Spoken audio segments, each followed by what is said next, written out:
ಇದೊಂದು ವಸ್ತುನ ತಂದಿಟ್ಕೊಂಡ್ರೆ ಸಾಕು, ನಿಮ್ಮ ಮುಖದ ಮೇಲಿರೋ ಪಿಗ್ಮೆಂಟೇಷನ್ ಆಗಿರ್ಬೋದು, ಕಪ್ಪು ಕಲೆಗಳಾಗಿರ್ಬೋದು. ತುಂಬ ವರ್ಷದಿಂದ ನಮ್ಮ ಪಿಗ್ಮೆಂಟೇಷನ್ ಇದೆ, ಏನು ಮಾಡಿದ್ರೂ ಹೋಗ್ತಿಲ್ಲ, ಸಾವಿರಾರು ರೂಪಾಯಿ ಖರ್ಚು ಮಾಡಿದ್ದೀವಿ ಅನ್ನೋರಿಗೆ, ನಮ್ಮ ಸ್ಕಿನ್ನು ತುಂಬ ಕಪ್ಪುಗಿದೆ, ಡಲ್ ಇದೆ, ಶೈನಿಂಗ್ ಇಲ್ಲ, ಫ್ಲಾಲೆಸ್ ಇಲ್ಲ ಅನ್ನೋರಿಗೆ ಶೈನಿಂಗು, ಪಿಗ್ಮೆಂಟೇಷನ್ ತೆಗೆಯೋದ್ರಲ್ಲಿ, ಕಪ್ಪು ಕಲೆಗಳನ್ನ ತೆಗೆಯೋದ್ರಲ್ಲಿ, ಅನ್ನೀವನ್ ಸ್ಕಿನ್ ಟೋನ್ನ ತೆಗೆಯೋದ್ರಲ್ಲಿ ಎತ್ತಿದ ಕೈ ಈ ವಸ್ತು. 5 ಪೈಸಾ ಖರ್ಚಿಲ್ಲದೆ ಅದ್ಭುತವಾದ ರೆಮಿಡಿ ಇವತ್ತಿನ ವೀಡಿಯೋ ನಿಮ್ಮ ಜೊತೆ ಶೇರ್ ಮಾಡ್ತಾ ಇದ್ದೀನಿ. Welcome to Hema Nagaraj vlogs. ನಾನು ಹೇಮಾ. ಈ ಅದ್ಭುತವಾದ ವಸ್ತುವನ್ನು ತಂದಿಟ್ಕೊಂಡ್ರೆ ಸಾಕು, ಕೇವಲ 2 ರಿಂದ 3 ನಿಮಿಷ ನಿಮ್ಮ ಮುಖದ ಮೇಲೆ ಮಸಾಜ್ ಮಾಡಿ ಬುಡದ ಸಮೇತ ನಿಮಗೆ ಪಿಗ್ಮೆಂಟೇಷನ್ ತೆಗೆಯೋದಲ್ಲದೆ ವಿತ್ ಲೈಫ್ ಪ್ರೂಫ್ ಇವತ್ತಿನ ವೀಡಿಯೋಲಿ ಶೇರ್ ಮಾಡ್ತಾ ಇದ್ದೀನಿ. ಒಂದು ಲೇಪ್ನ ಹಾಕಿದ್ದೀನಿ, ಒಂದು ಅದ್ಭುತವಾದ ಫೇಸ್ ಪ್ಯಾಕ್ನ ಹಾಕ್ಕೊಂಡು ಇದನ್ನು ಉಜ್ಜಬೇಕು. ಇದೇ ನೋಡಿ ಈ ವಸ್ತು ಯಾವುದು ಅಂತ ನಿಮ್ಗೆ ಏನಾರು ಐಡಿಯಾ ಇದೆ ಇದ್ದರೆ ನನಗೆ ಕಮೆಂಟ್ ಸೆಕ್ಷನ್ ಹಾಕಿ, ಡೆಫಿನೆಟಾಗಿ ಇದಕ್ಕೆ ನಾನು ಆನ್ಸರ್ ಕೊಡ್ತೀನಿ ಅಂತ ಹೇಳ್ತಾ, welcome to Hema Nagaraj vlogs. ನಾನು ಹೇಮಾ ಅಂತ ಹೇಳ್ತಾ ಮುಖ ತೊಳೆದು ನಿಮ್ಮ ಜೊತೆ ಶೇರ್ ಮಾಡ್ತಾ ಇದ್ದೀನಿ. ಆ ವಸ್ತುವಿಂದ ಮಾಡಿರೋ ಪ್ಯಾಕ್ ಹಚ್ಕೊಂಡು ಅದರಲ್ಲಿ ಮಸಾಜ್ ಮಾಡಿ ಫೇಸ್ ವಾಶ್ ಕೇವಲ 5 ರಿಂದ 10 ನಿಮಿಷ ಅದು ಮುಖದ ಮೇಲೆ ಇಟ್ಟು ಫೇಸ್ ವಾಶ್ ಮಾಡಿ ವಿತ್ ಲೈಫ್ ಪ್ರೂಫ್ ನಿಮ್ಮ ಜೊತೆ ಶೇರ್ ಮಾಡ್ತಾ ಇದ್ದೀನಿ. ಸ್ಕಿನ್ ಶೈನಿಂಗ್, ವೈಟ್ನಿಂಗ್, ಪಿಗ್ಮೆಂಟೇಷನ್ ತೆಗೆಯುತ್ತೆ, ಕಪ್ಪು ಕಲೆಗಳು ತೆಗೆಯುತ್ತೆ, ಅನ್ನೀವನ್ ಸ್ಕಿನ್ ಟೋನ್ನ ತೆಗೆಯುತ್ತೆ, ಫ್ಲಾಲೆಸ್ ಸ್ಕಿನ್ ಬರುತ್ತೆ, ಡಲ್ ಆಗಿರೋ ಸ್ಕಿನ್ನು ಬ್ರೈಟ್ನಿಂಗ್ ಆಗುತ್ತೆ, ಶೈನಿಂಗ್ ಆಗುತ್ತೆ. ಈ ಥರ ಶೈನಿಂಗ್ ನಿಮಗೂ ಬೇಕು ಅಂದರೆ ಇವತ್ತಿನ ವೀಡಿಯೋನ ಸ್ಕಿಪ್ ಮಾಡಿದೆ ನೋಡಿ ಅಂತ ಹೇಳ್ತಾ ಇವತ್ತಿನ ವೀಡಿಯೋಗೆ ಹೋಗೋಣ. ನೋಡಿ, ಇದೇ ಅದ್ಭುತವಾದ ಪುಡಿ ಅಂತಲೇ ಹೇಳ್ಬೋದು, ಫೇಸ್ ಪ್ಯಾಕ್ ಅಂತಲೇ ಹೇಳ್ಬೋದು. ಇದನ್ನು ಹಚ್ಕೊಂಡು ನಾನು ಹೇಳಿದ ವಸ್ತುಲಿ ಮಸಾಜ್ ಮಾಡಬೇಕಾಗತ್ತೆ ಮುಖನ. ನೀವು ಒಂದು 5 ನಿಮಿಷ ಮಸಾಜ್ ಮಾಡಿದ್ರು ಪರವಾಗಿಲ್ಲ, 10 ನಿಮಿಷ ಮಸಾಜ್ ಮಾಡಿದ್ರು ಪರವಾಗಿಲ್ಲ. So welcome to Hema Nagaraj vlogs ಅಂತ ಹೇಳ್ತಾ, ಹೊಸಬ್ರು ಯಾರಾದರೂ ಫಸ್ಟ್ ಟೈಮ್ ನನ್ನ ಚಾನಲ್ನ ವಿಸಿಟ್ ಮಾಡಿದ್ರೆ ದಯವಿಟ್ಟು 3 ಡಾಟ್ಸ್ ಲೈಕ್, ಶೇರ್, ಸಬ್ಸ್ಕ್ರೈಬ್ ಮಾಡ್ಕೊಂಡು ಪಕ್ಕದಲ್ಲಿರೋ ಬೆಲ್ ಬಟನ್ ಒತ್ತಿ ಅಂತ. ಈ ಜಾದು ಮಾಡೋ ವಸ್ತು ಯಾವುದು ಅಂತ ಇವತ್ತಿನ ವೀಡಿಯೋಲಿ ಕ್ಲಿಯರಾಗಿ ಡೀಟೇಲ್ಡ್ ಇನ್ಫಾರ್ಮೇಷನ್ ಕೊಟ್ಬಿಡ್ತೀನಿ, ಓಕೆನಾ. ಫಸ್ಟ್ ಈ ವಸ್ತು ನೋಡ್ಕೊಳ್ಳಿ, ನಿಮ್ಗೇನಾದ್ರು ಗೊತ್ತಿದ್ರೆ ನಂಗೆ ಕಮೆಂಟ್ ಸೆಕ್ಷನ್ ಹಾಕಿ, ಓಕೆ. ಸೊ ಇವಾಗ ಒಂದು ಐರನ್ ಬಾಣಲಿ ತೊಗೊಂಡಿದ್ದೀನಿ, ಅದಕ್ಕೊಂದು 4 ರಿಂದ 5 ಆಯಿತಾ ಲವಂಗ ಫ್ಲಾರೆಟ್ ಇರೋದು ತೊಗೊಂಡಿದ್ದೀನಿ. ಅದ್ರ ಜೊತೆಗೆ ನಾನು ಸ್ವಲ್ಪ ನೋಡಿ ಫ್ಲಾರೆಟ್ ಇರಬೇಕು, ಓಕೆ. ಅದ್ರ ಜೊತೆಗೆ ನಾನು ಇನ್ನೊಂದು ವಸ್ತುನ ಮಿಕ್ಸ್ ಮಾಡ್ಕೊತಾ ಇದ್ದೀನಿ, ಎರಡನ್ನೂ ಚೆನ್ನಾಗಿ ಫ್ರೈ ಮಾಡ್ಕೊಳ್ಳೋಣ. ಸೊ ಇಲ್ಲಿ ನಾನು ಸಕ್ಕರೆನ ಪುಡಿ ಮಾಡ್ಕೊತಾ ಇದ್ದೀನಿ, ಓಕೆ. ಸೊ ಇದೊಂದು ತರ್ತರಿಯಾಗಿರಲಿ. ಆಮೇಲೆ ಇದೆಲ್ಲ ನಾನು ಮಿಕ್ಸಿಗೆ ಹಾಕೋ ಪ್ರೊಸೀಜರ್ ಇದೆ, ಓಕೆ. ಲವಂಗ ಚೆನ್ನಾಗಿ ಏನಂತೀವಿ ಆ್ಯಂಟಿ ಆಕ್ಸಿಡೆಂಟ್ ಯಥೇಚ್ಛವಾಗಿದೆ ಲವಂಗದಲ್ಲಿ, ಅದು ಬ್ಲೀಚಿಂಗ್ ಎಫೆಕ್ಟ್ ಕೊಡುತ್ತೆ, ಆಯಿತಾ. ಸೊ ಇವಾಗ ನಾನು ಲವಂಗ ಸ್ವಲ್ಪ ದಪ್ಪ ಆಗಬೇಕು, ಉದ್ದ ಆಗಬೇಕು, ವೈಟ್ ಕಲರ್ ಆಗಬೇಕು, ಅದು ಶುದ್ಧೀಕರಣ ಆಗುತ್ತೆ. ಐರನ್ ಬಾಣಲಿಲೇ ಮಾಡಬೇಕು. ಒಂದು 2 to 3 ಮಿನಿಟ್ಸ್ ಪ್ರೊಸೀಜರ್, ಓಕೆ.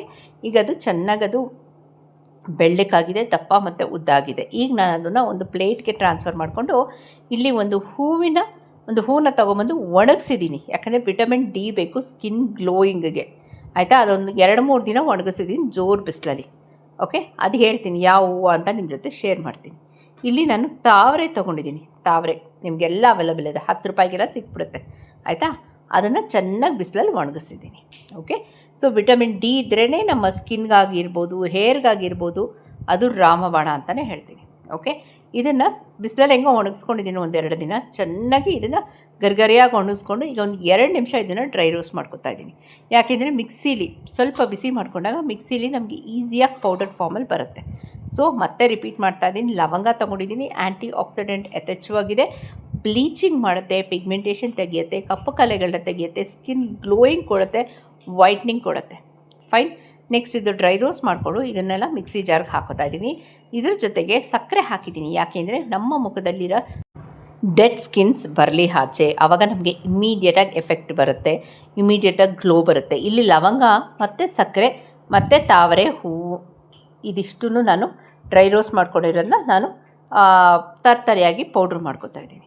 ಇದಕ್ಕೆ ಇನ್ನೊಂದು ಇಂಪಾರ್ಟೆಂಟ್ ವಸ್ತು ಮಿಕ್ಸ್ ಮಾಡ್ತಾ ಇದ್ದೀನಿ. ಈ ಪೌಡ್ರನ್ನ ನೀವು ಎಷ್ಟು ದಿನ ಬೇಕಾದ್ರೂ ಸ್ಟೋರ್ ಮಾಡ್ಬೋದು, ಬಟ್ ನೀವು ಯಾವಾಗಾದರೂ ಜಾಸ್ತಿ ಕ್ವಾಂಟಿಟಿಲಿ ಮಾಡಿಟ್ಕೊಂಡಾಗ ಸ್ವಲ್ಪ ಬಿಸಿಲಲ್ಲಿ ಇಟ್ಬಿಟ್ಟು ಇದನ್ನು ಒಣಗಿಸ್ಬಿಟ್ಟು ಮತ್ತೆ ತೆಗಿಬೇಕಾಗುತ್ತೆ. ಯಾಕಂದರೆ ಇದು ಗರ್ಗರಿಯಾಗಿ ಆಗಬೇಕು, ಇಲ್ಲಾಂದರೆ ವಾಸನೆ ಬರೋ ಚಾನ್ಸಸ್ ಇರುತ್ತೆ ನೀವು ಫ್ರಿಜ್ಜಲ್ಲಿ ಇಟ್ಟಿರೋದ್ರ ಮೇಲೆ, ಓಕೆನಾ. ಅದಕ್ಕೆ ಒಂದು 2 ದಿನ ಬಿಸಿಲಲ್ಲಿ ಚೆನ್ನಾಗಿ ಒಣಗಿಸ್ಬೇಕು ಅಂತ ಹೇಳಿದ್ದು. ಈ ವಸ್ತು ಯಾವುದು ಅಂತ ಗೊತ್ತಾಯ್ತಾ? ಮತ್ತೆ ನಿಮ್ಮ ಜೊತೆ ಶೇರ್ ಮಾಡ್ತಾ ಇದ್ದೀನಿ. ಗೊತ್ತಾಗಲಿಲ್ಲ ಅಲ್ಲ, ಬನ್ನಿ ಇವತ್ತಿನ ವೀಡಿಯೋಲಿ ಹೇಳ್ತೀನಿ. ಇದೇ ಮೇಯ್ನ್ ನಮಗೆ ಸ್ಕಿನ್ನಲ್ಲಿ ಬ್ಲೀಚ್ ಮಾಡುತ್ತೆ ಈ ವಸ್ತು, ಓಕೆ. ಸೊ ಇದಕ್ಕೆ ನಾನು ಒಂದಿನದ್ದು ಸಿಹಿ ಮೊಸರು ಹಾಕ್ತಾಯಿದ್ದೀನಿ, ಫ್ರಿಜ್ಜಲ್ಲಿಟ್ಟಿರೋ ಮೊಸರು, ತಣ್ಣಗಿರೋ ಮೊಸರು. ಅಥವಾ ಹೇಮಾ ನಮ್ಮ ಮನೇಲಿ ಮೊಸರು ಇಲ್ಲ ಅಂದರೆ ಹಸಿ ಹಾಲು ಹಾಕ್ಬೋದು. Nandini blue colour packet, vitamin A ಯಥೇಚ್ಛವಾಗಿದೆ. ಫೈನ್. ಇದಿಷ್ಟು ಪಾಯಿಂಟ್ನ ಕ್ಲಿಯರ್ ಮಾಡಿಬಿಟ್ಟಿದ್ದೀನಿ. ಸೊ ಐದರ್ ಒಂದಿನದ ಮೊಸರು, ಸಿಹಿ ಮೊಸರು, ಫ್ರಿಜ್ಜಲ್ಲಿಟ್ಟಿರೋ ಮೊಸರು, ಆರ್ ವಿಟಮಿನ್ ಎ ಯಥೇಚ್ಛವಾಗಿರೋ ನಂದಿನಿ ಬ್ಲೂ ಕಲರ್ ಹಾಲು, ಅದು ಏನಂತೀವಿ ಕಾಯಿಸ್ದೇ ಇರೋದು, ಓಕೆ, ಈ ವಸ್ತು ಬೇಕೇ ಬೇಕು. ಈ ವಸ್ತು ಹೇಳ್ತೀನಿ ನಾನು ಏನು ಅಂತ. ಸೊ ಇದು ಮುಖನ ಬ್ಲೀಚ್ ಮಾಡೋದ್ರ ಜೊತೆಗೆ ಮುಖದಲ್ಲಿ ಪಿಗ್ಮೆಂಟೇಷನ್ ತೆಗಿಯುತ್ತೆ. 5 ಪೈಸಾ ಖರ್ಚಿಲ್ಲ. ಈ ವಸ್ತು ನಿಮಗೆ ಧಾರಾಳವಾಗಿ ಎಲ್ಲ ಕಡೆ ಸಿಗುತ್ತೆ, ಆಯಿತಾ. ನಿಮ್ಮ ಏರಿಯಾಲಿ ಇಂಥದ್ದು ಸಿಗಲ್ಲ ಅಂದಂಗೆ ಹೇಳ್ತಾರಲ್ಲ, ಮುಲತಿ ಸಿಗಲ್ಲ, ಅದು ಸಿಗಲ್ಲ ಅಂತ. ಸೊ ಇದಂತೂ ಖಂಡಿತ ಸಿಗುತ್ತೆ. ಫೈನ್. ಇದೇನು ಆನ್ಲೈನಲ್ಲಿ ನೀವು ತರಬೇಕು ಅಂತ ಏನಿಲ್ಲ. ಈ ವಸ್ತು ಏನು ಅಂತ ನಾನು ಹೇಳ್ತೀನಿ. ಸೊ ಈ ವಸ್ತುನ ತಂದಿಟ್ಕೊಂಡ್ರೆ ನಿಮ್ಮ ಮುಖದಲ್ಲಿ ಬ್ಲೀಚಿಂಗ್ ಎಫೆಕ್ಟ್ ಖಂಡಿತ. ಎಷ್ಟೋ ಜನಕ್ಕೆ ಗೊತ್ತಿರಲ್ಲ ಇದರ ಇನ್ಫಾರ್ಮೇಷನ್. ಸೊ ಇವತ್ತಿನ ವಿಡಿಯೋಲಿ ಸುಮಾರು ಜನಕ್ಕೆ ಇದು ಈ ಕೆಲಸನೂ ಮಾಡುತ್ತಾ, ನಾವು ಅದನ್ನು ಡಸ್ಟ್ಬಿನ್ಗೆ ಹಾಕ್ಬಿಡ್ತಿದ್ವಲ್ಲ ಅಂತ ಅಂತಾರೆ. ಎಸ್, ಇನ್ಮೇಲೆ ಇದನ್ನು ಡಸ್ಟ್ಬಿನ್ಗೆ ಹಾಕಬೇಡಿ. ಇದು ಯಾವ ವಸ್ತು ಅಂತ ನಾನು ಹೇಳ್ತೀನಿ. ಸ್ಕಿನ್ನ ಗ್ಲೋ ಮಾಡುತ್ತೆ. ಇದನ್ನು ಅಪ್ಲೈ ಮಾಡಿಕೊಂಡು ಇವತ್ತಿನ ವಿಡಿಯೋ ಲೈವ್ ಪ್ರೂಫ್ ನಿಮ್ಮ ಜೊತೆ ಶೇರ್ ಮಾಡಲಾ? ಬನ್ನಿ ಇವತ್ತಿನ ವಿಡಿಯೋಗೆ ಹೋಗೋಣ. ನೋಡಿ, ನಾನೇನಂದೆ, ಮೊಸರು ಹಾಕಿದ್ದೀನಿ ಅಥವಾ ಹಸಿ ಹಾಲು ವಿಟಮಿನ್ ಎ ಯಥೇಚ್ಛವಾಗಿರೋ ನಂದಿನಿ ಬ್ಲೂ ಕಲರ್ ಪ್ಯಾಕೆಟ್, ಅದೆರಡರಲ್ಲಿ ಒಂದು ಮಿಕ್ಸ್ ಮಾಡಿ ಈ ವಸ್ತು ಇಟ್ಕೊಂಡ್ರೆ ಫಸ್ಟು ನೀಟಾಗಿ ನಿಮ್ಮ ಮುಖನ ಮುಲತಿ ಅಥವಾ ಕಡಲೆ ಹಿಟ್ಟು ಅಥವಾ ಹಸಿ ಹಾಲಲ್ಲಿ ವೈಪ್ ಮಾಡ್ಕೊಂಡಿರಬೇಕು. First point to be noted. ಈಗ ಈ ವಸ್ತು ಇರಬೇಕು, ಮುಖಕ್ಕೆ ನೀಟಾಗಿ ಅಪ್ಲೈ ಮಾಡಬೇಕು. ಈಗ ಯೂಶ್ವಲಿ ನಾವು ಮುಲತಿ ಪ್ಯಾಕೆಲ್ಲ ಏನು ಮಾಡ್ತೀವಿ, ಸ್ವಲ್ಪ ತಿಕ್ಕಾಗಿ ಅಪ್ಲೈ ಮಾಡಿಬಿಡ್ತೀವಿ. ಯಾವಾಗಲೂ ಅಷ್ಟೇ, ಯಾವುದೇ ಪ್ಯಾಕ್ ನಾವು ಮುಖಕ್ಕೆ ಅಪ್ಲೈ ಮಾಡಬೇಕಾದ್ರೂ ತಿನ್ ಲೇಯರ್ ಆಗಿರಬೇಕು.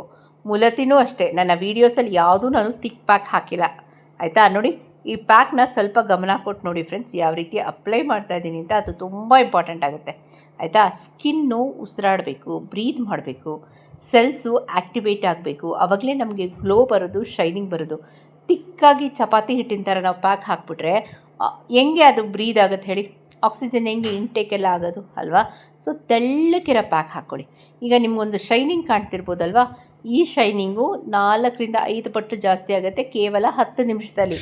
ಓಕೆ, ಆ ವಸ್ತು ಯಾವುದು ಅಂತ ಹೇಳಿಬಿಟ್ಟೆ ನಾನು ವೀಡಿಯೋನ ಎಂಡ್ ಮಾಡ್ತೀನಿ, ಯೋಚನೆ ಮಾಡಬೇಡಿ, ಓಕೆನಾ. ಸೊ ಇವಾಗ ನೀಟಾಗಿ ಈ ಥರ ಅಪ್ಲೈ ಮಾಡ್ತಾಯಿದ್ದೀನಿ. ದಯವಿಟ್ಟು ಹುಳಿ ಮೊಸರು ಮಾತ್ರ ಹಾಕೋಕ್ಕೆ ಹೋಗ್ಬಿಡಿ. ಇವೆಲ್ಲ ಮಾಡೋಕ್ಕೆ ಮುಂಚೆ ನಾನು ಯೂಶ್ವಲಾಗಿ ಏನು ಹೇಳ್ತೀನಿ, ಸೋಷಲ್ ಪ್ಲ್ಯಾಟ್ಫಾರ್ಮಲ್ಲಿದ್ದೀವಿ, ನಾವು ಯಾವುದೇ ವಿಷಯನೂ ಪ್ಯಾಚ್ ಜಸ್ಟ್ ಮಾಡಬೇಕು. ಇವಾಗ ನನಗೆ ತಾವರೆ ಹೂವು ಆಗಿದೆ ಅಂದರೆ ನಿಮ್ಗೆ ಆಗಬೇಕು ಅಂತ ಇಲ್ಲ. ಸೂಟ್ ಆದರೆ ಮಾತ್ರ ಉಪಯೋಗಿಸ್ಕೋಬೇಕು. ಹೆಂಗೆ ಗೊತ್ತಾಗುತ್ತೆ ಹೇಮ ಸೂಟ್ ಆಗುತ್ತೋ ಇಲ್ವೋ ಅಂತ ಕೆಲವೊಂದು ಪ್ರಶ್ನೆಗಳು ಬರುತ್ತೆ. ನೀವು ಪ್ಯಾಚ್ ಟೆಸ್ಟ್ ಮಾಡಬೇಕಾಗತ್ತೆ ಅದಕ್ಕೆ. ಓಕೆ, ಸೊ ಇದನ್ನು ಹಚ್ಚಿಬಿಟ್ಟು ಎಷ್ಟು ತೆಳ್ಳಗೆ ಹಚ್ಚಿದ್ದೀನಿ ನೋಡಿ, ತಿಕ್ಕಾಗಿ ಹಾಕಿಲ್ಲ. 10 ನಿಮಿಷ 10 ಮಿನಿಟ್ಸ್. ಈ ಟೈಮಲ್ಲಿ ಉರಿ ನೆವೇನಾರಾದರೆ ನಿಮ್ಗಾಗಲ್ಲ, ಮುಖ ವಾಶ್ ಮಾಡ್ಬೋದು. 10 ಮಿನಿಟ್ಸ್ ಆದಮೇಲೆ ನಾನು ಅದನ್ನು ಉಜ್ಜುತ್ತಾ ಇದ್ದೀನಿ. ಓಕೆ, ಆಫ್ಟರ್ 10 ಮಿನಿಟ್ಸ್ ಉಜ್ಜ್ತಾ ಇದ್ದೀನಿ. ನೋಡಿ, ನೀವೇ just observe the clarity of skin, ಆಯಿತಾ. ನಾನು ಎಲ್ಲೆಲ್ಲೂ 2-3 ಸಲ ಉಜ್ಜ್ತಾ ಇದ್ದೀನೋ ಅಲ್ಲೇ ನಿಮಗೆ ಡಿಫ್ರೆನ್ಸಸ್ ಗೊತ್ತಾಗ್ತಾ ಇದೆ. ಓಕೆ, ಸೊ ನಾನು ಡೆಫಿನೆಟಾಗಿ ಹೇಳ್ತೀನಿ ಯಾವುದೋ ವಸ್ತು ಅಂತ. ಓಕೆ, ಚೆನ್ನಾಗಿ ಉಜ್ಜಿರಬೇಕು, ಈ ಥರ ಉಜ್ಜ್ತಾ ಇರಬೇಕು. 2 to 3 ಮಿನಿಟ್ಸ್ ಪ್ರೊಸೀಜರ್ ಅಷ್ಟೇ. ನೆಕ್ಸ್ಟು ಇದು ಉಜ್ಜಬೇಕಾದ್ರೆ ನಿಮ್ಗೆ ಉರಿ ನೆವೆ ಆದರೆ ಇಮ್ಮಿಡಿಯೇಟಾಗಿ ಫೇಸ್ ವಾಶ್ ಮಾಡ್ಕೊಳ್ಳಿ. ನಿಮ್ಗೆ ಬರೋಲ್ಲ, ಐಸ್ ಕ್ಯೂಬ್ಸ್ನ ರಬ್ ಮಾಡ್ಕೊಳ್ಳಿ. ಈ ಪಾಯಿಂಟು ಹೇಳಿದ್ದೀನಿ. ಒಂದು ವಸ್ತುವಲ್ಲಿ ಪಾಸಿಟಿವ್ ಇದ್ದರೆ ನೆಗೆಟಿವು ಇದ್ದೇ ಇರುತ್ತೆ, ಆಯಿತಾ. ನಾನು ವ್ಯೂಸ್ಗೋಸ್ಕರ ಎಲ್ಲ ಪಾಸಿಟಿವೇ ನಾನು ಹೇಳ್ಕೊಂಡು ಕೂತ್ಕೊಳ್ಳಲ್ಲ, ನೆಗೆಟಿವ್ಸು ಹೇಳಬೇಕಾಗುತ್ತೆ. ಯಾಕಂದರೆ ಇಂಥವ್ರು ಹಿಂಗಾದರೆ ಹಿಂಗೆ ಮಾಡಿ, ಹಿಂಗೆ ಚೇಂಜ್ ಮಾಡ್ಕೊಳ್ಳಿ ಅಂತ. ಓಕೆ, ನೆಕ್ಸ್ಟ್ ಚೆನ್ನಾಗಿ ಉಜ್ಜುತ್ತಾ ಇದ್ದೀನಿ. ಇದಕ್ಕೆ ಸ್ವಲ್ಪ ಟೈಮ್ ತೊಗೊಳ್ಳಿ. ಇದನ್ನು ಏನಂತೀವಿ, ವಿತ್ ಪೇಷನ್ಸ್ ಉಜ್ಜಬೇಕಾಗತ್ತೆ. ಅಕಸ್ಮಾತ್ ನಿಮಗೆ black heads, white heads, concentration move ಮೇಲೆಲ್ಲ ಯಥೇಚ್ಛವಾಗಿದ್ದರೆ ದಯವಿಟ್ಟು ಕಾನ್ಸಂಟ್ರೇಟ್ ಆನ್ ದಟ್, ಅದ್ರ ಮೇಲೆ ಚೆನ್ನಾಗಿ ಉಜ್ಜಿ. ಓಕೆ, ಸೊ ಅದು ಏನಂತೀವಿ, ನಾವು ಉಜ್ತಾ ಆ ವಸ್ತುವಲ್ಲಿ ಇದಾಗುತ್ತೆ. ಸೊ ಈಗ ಒಂದು 2 to 3 ಮಿನಿಟ್ಸ್ ಉಜ್ಜಿದ್ದೀನಿ. ಈಗ ನೀಟಾಗಿ ಫೇಸ್ ವಾಶ್ ಮಾಡ್ಕೊತೀನಿ. ಈಗ yet again point to be noted ಏನು ಗೊತ್ತಾ, ನಾನು ಫೇಸ್ ವಾಶ್ ಮಾಡ್ಕೊಂಡಿದ್ದು ಟ್ಯಾಪ್ ವಾಟರ್ ಅಲ್ಲ, ಕೋಲ್ಡ್ ವಾಟ್ರು. ಐಸ್ ಕ್ಯೂಬ್ಸ್ನ ಸ್ವಲ್ಪ ಬೌಲಲ್ಲಿ ಇಟ್ಕೊಂಡಿದ್ದೆ, ಅದರಲ್ಲಿ ಮುಖನ ಚೆನ್ನಾಗಿ ತೊಳ್ಕೊಂಡಿದ್ದೀನಿ. ಯಾಕೆ ಅಂದರೆ ಸ್ಕಿನ್ ಗ್ಲೋ ಆಗುತ್ತೆ, ಶೈನಿಂಗು ವೈಟ್ನಿಂಗು ಬರುತ್ತೆ, ಆಯಿತಾ. ಸೊ ಇವತ್ತಿನ ವೀಡಿಯೋ ಹೇಗಿತ್ತು ಅಂತ ನಾನು ಕಮೆಂಟ್ ಸೆಕ್ಷನ್ ಹಾಕಿ. ಆ ವಸ್ತು ಇನ್ಯಾವುದು ಅಲ್ಲ, ಅದು ತಾವರೆ ಹೂವು ಒಳಗೆ ನಮಗೊಂದು ವಸ್ತು ಸಿಗುತ್ತೆ. ಓಕೆ, ದ ಸೆಂಟರ್ ಆಫ್ ತಾವರೆ ಹೂವು, ಅದನ್ನು ಒಣಗಿಸ್ಕೊಳ್ಳಿ ಚೆನ್ನಾಗಿ ಬಿಸಿಲಲ್ಲಿ 1-2 ದಿನ. ಅದು ಸ್ವಲ್ಪ ಸಾಲಿಡ್ ಆಗುತ್ತೆ, ಗಟ್ಟಿ. ಸ್ಟಾರ್ಟಿಂಗಲ್ಲಿ ಸಾಫ್ಟ್ ಆಗಿರುತ್ತೆ, ಆಮೇಲೆ ಗಟ್ಟಿ ಆಗುತ್ತೆ. ಅದೇ ಬ್ಲೀಚಿಂಗ್ ಕೊಡೋದು. ಒಂದು ಸಲ ಗೂಗಲಲ್ಲಿ ಸರ್ಚ್ ಮಾಡಿ ಅದು ಏನೇನು ಕೆಲಸ ಮಾಡುತ್ತೆ ಅಂತ. Very good for skin. Okay, glowing, shining. Okay, ಇವತ್ತಿನ ವೀಡಿಯೋ ಎಲ್ಲೇ ಮುಗಿಸ್ಲಾ? ಇನ್ನೇನೋ ಡೌಟ್ಸು ಕ್ಯೂರಿಯಸ್ ಇದೆಯಾ? ಯೂಶ್ವಲಿ ದೇವ್ರಿಗೆಲ್ಲ ತಾವರೆ ಹೂವು ಅಂತ ಅಂದ್ಬಿಟ್ಟು ಮತ್ತು ಅದನ್ನು ನಾವು ಡಸ್ಟ್ಬಿನ್ಗೆ ಹಾಕ್ಬಿಡ್ತೀವಿ ಒಣಗಿದ್ರೆ ಅಲ್ವಾ. ಲೋಟಸ್ ಕ್ರೀಮ್ ಅಂತ ನಿಮಗೆ ಅಮೆಝಾನ್, ಫ್ಲಿಪ್ಕಾರ್ಟಲ್ಲಿ 500-600 ರೂಪಾಯಿ ಮಾರ್ತಿದ್ದಾರೆ. ನೆಕ್ಸ್ಟ್ ವೀಡಿಯೋಸಲ್ಲಿ ಲೋಟಸ್ ಕ್ರೀಮ್ ಯಾವ ರೀತಿ ಮಾಡೋದು ಅಂತ ನಾನು ನಿಮ್ಮ ಜೊತೆ ಶೇರ್ ಮಾಡ್ತಾಯಿದ್ದೀನಿ. Just observe the clarity of skin. ಎಷ್ಟು 10 ನಿಮಿಷ ಪ್ರಿಪ್ರೇಷನು, 10 ನಿಮಿಷ ಮುಖದ ಮೇಲಿತ್ತು. ಸೊ ಇವತ್ತಿನ ವೀಡಿಯೋ ಹೇಗಿತ್ತು ಅಂತ ನಂಗೆ ಕಮೆಂಟ್ ಸೆಕ್ಷನ್ ಹಾಕಿ. ಹೊಸಬ್ರು ಯಾರು ನೋಡ್ತೀರಾ ಲೈಕ್, ಶೇರ್, ಸಬ್ಸ್ಕ್ರೈಬ್ ಮಾಡ್ಕೊಳ್ಳಿ ಅಂತ ಹೇಳ್ತಾ ಹೋಗ್ಬರಲ್ಲ. Thank you for watching.